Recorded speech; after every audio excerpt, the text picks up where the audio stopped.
pembahasan ini berbicara part 41. Kita masih lanjut tadi part 40. Oke, kita lanjut lagi tentang adanya sebuah ucapan terdengar berbeda dengan iramanya. Apa perbedaan drama biasa dan drama musikal? Keduanya sama-sama pertunjukan akting di atas panggung, tapi drama musikal memiliki sesuatu yang tidak ada dalam drama biasa, yakni lagu irama.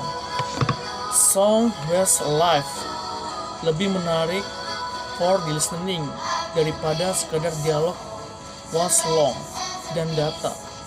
Karena itu banyak penonton yang berbondong-bondong menyaksikan drama musikal. Jadi bukankah seharusnya unsur sepenting irama yang begitu kuat bisa menarik penonton dapat diterapkan dalam pidato seperti Barack Obama? Apa yang harus dilakukan untuk menghadirkan irama?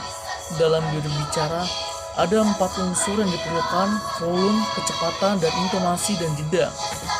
Jika keempat hal ini diterapkan dengan tepat, di saat yang tepat, maka Anda bisa berbicara layaknya seorang artis musikal.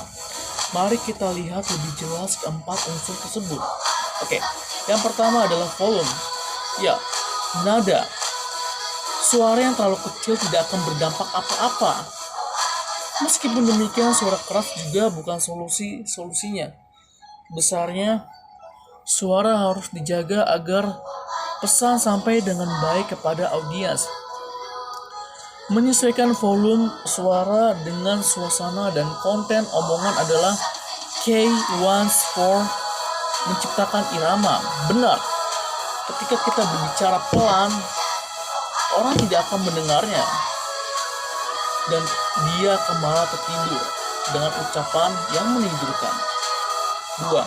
Kecepatan. Umumnya kecepatan berbicara yang pas ketika berhadapan dengan audiens atau pendengar adalah 200-300 kata per menit. Bayangkan, adakah orang yang bisa berkata 200-300 kata per menit dengan jelas dan kecepatan yang pas? Ya, semua orang yang bisa berbicara, tapi tidak semua bisa mengatur kecepatannya. Namun, seorang pemula akan lebih mudah gugup sehingga memuntahkan segalanya dalam satu waktu. Kalau sudah begini, jumlah dan tingkat pemahaman audiens pun akan menurun. Untuk memperlambat kecepatan bicara, bibir harus digerakkan ke atas dan ke bawah. Anda bisa menggunakan lagu We Are dari Exit yang disebutkan di depan. Biasanya, Anda akan berbicara lebih cepat saat mengungkapkan semangat, kegembiraan, atau kemarahan. Benar. Dan lebih lambat saat menunjukkan ketenangan atau kesedihan atau merasa kehilangan. Untuk mengontrol kecepatan berbicara, Anda dapat mendengarkan rekaman suara Anda sendiri dan memperbaikinya. Di bawah ini adalah contoh bahan yang dapat dipakai untuk latihan. Yang satu adalah, Bapak Ibu sekalian, gunakanlah hak pilih Anda yang berharga. Cepat. Ubahlah hidup Anda dengan ucapan yang bermanfaat. Cepat. Saat merasa sedih jika mengingat peristiwa kapal di Semol, lambat.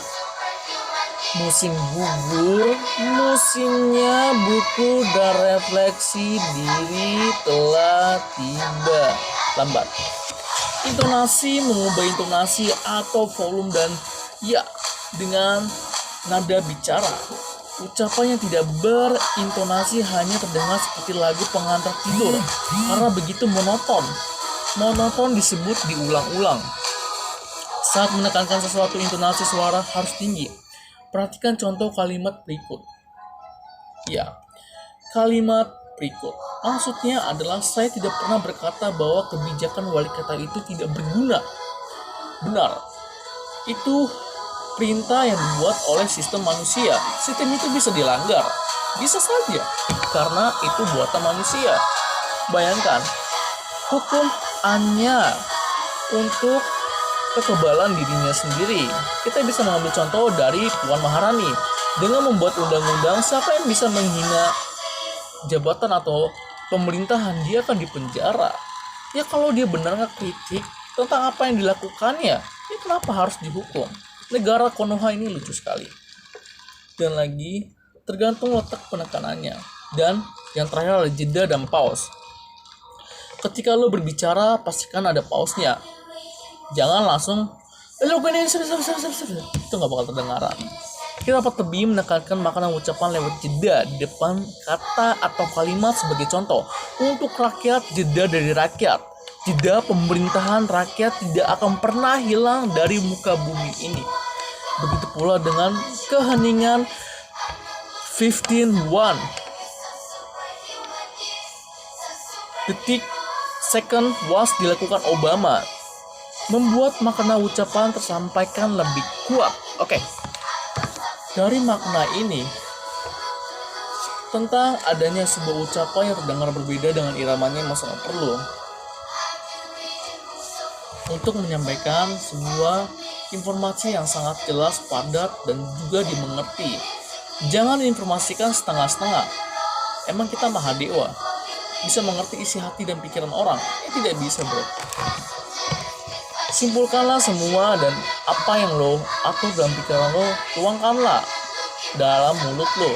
Jadi sampaikan dengan jelas. Oke? Dari situ kita bisa belajar tentang cara berkomunikasi dengan baik dan juga mengerti dan juga menghargai. Selama menghargai, ya pasti semua orang akan sopan. Kita harus terdengar atau mendengar suara pembicara. Terus itu saja. Sekian dari saya. Terima kasih. Teknik yang berbicara 41. Goodbye. See you. Thank you for attention to me.